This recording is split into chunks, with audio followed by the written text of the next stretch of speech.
In the early 1950s, South Korea was one of the poorest countries in Asia. Its annual GDP was $50. South Korea's major export was human hair for making wigs. But in 2017, South Korea had the 12th largest economy in the world. How did this happen? Largely through the Canaan Farm School. Kim Young-ki was a South Korean Christian who understood the need to think biblically about agriculture. In 1962, Kim founded the Canaan Farm School in Gwangju, South Korea, to train Koreans in biblical principles of land and life stewardship. His life mission was to convey a vision for the spiritual and economic transformation of Korea. He was a pioneer in transforming impoverished farmers into flourishing communities and wastelands into fertile gardens. He understood what the Apostle Paul said about transformation in Romans 12:2. It must begin in the mind. Kim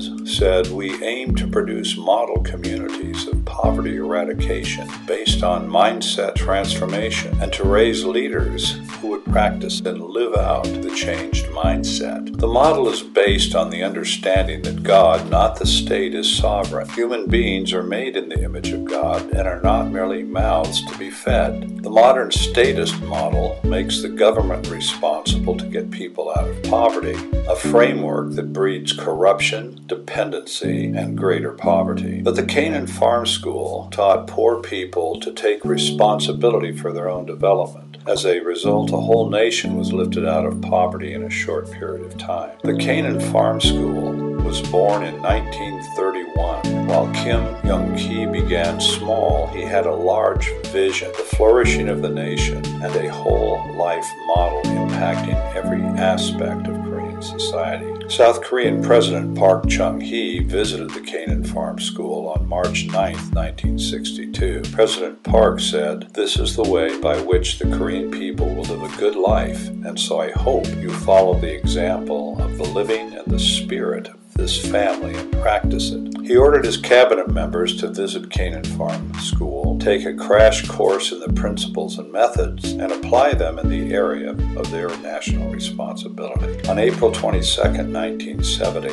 President Park used the Canaan Farm School model to launch a national initiative known by various names, including the New Community Movement and the New Village Movement. It sought to modernize South Korea's economy, industry, and rural communities. This movement stressed Kim Young-ki's philosophy of self-help and community collaboration. To encourage self-reliance, the government provided each of 33,267 villages with a capital investment of 335 sacks of concrete. Each village was free to use its collective imagination. 16,600 villages demonstrated successful initiatives and were rewarded with an additional grant of 500 sacks of cement and a ton of iron rebar. Kim Young-ki was considered one of the founding fathers of the New Community Movement, an initiative that is now spreading around the world. By 1978, over 110,000 people had been trained at the Canaan Farm School. By 2006, the number grew to over 600,000 people from all spheres of society. God indeed used the kingdom vision of one Christian farmer to bring reformation to an entire nation. Can we disciple a nation? Yes.